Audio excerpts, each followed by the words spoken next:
Company जर का profit मध्ये असती तर मी तुम्हाला बोनस दिलो असतो. ढोरा डुकरा सारखा राबवता तरी जे आम्हाला. कास्तकार माणूस एवढे कामे नाही करत जेवढे आम्ही जॉब वाले करतो. सकाळपासून तुमच्या कामाला बसतून रातवरी उठून नाही. आणि तुम्ही म्हणताय का कंपनी प्रॉफिट मध्ये नाही. अबे मी या कंपनीचा मालक हो. माझ्या मर्जीवर आहे तुम्हाला बोनस द्यायचा का नाही द्यायचा.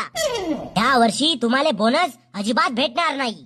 बस ये बोनस खून पसीने से कमाई हुई रोटी है.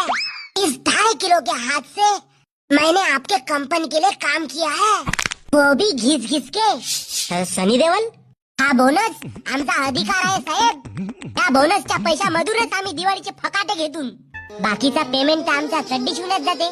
साहेब तर का आम्हाला दिवाळीचा बोनस नाही भेटला तो कसम गंगा मैया की या IT जॉबले लात मारून मंचुरियनचा ठेला टाकतो. अबे 20,000 तुले पगार आहे महिन्याचा. 20,000. ऑफिस बॉय आहेस बापू तू. का घंटा फायदा साहेब. पहिले 4 वर्ष मोठ्या उत्साहाने इंजिनिअरिंग केलो. म्हणलो मोठा होऊन इंजिनियर बनीन. त्याला IT इंजिनियर बनून 20,000 तुमच्या कंपनीत घासून राहिलो मी. आणि वरून तुम्ही म्हणते का तुम्ही आम्हाला बोनस नाही देवा. या 20,000 घासण्यापेक्षा मंचुरियनचा ठेला परवडला.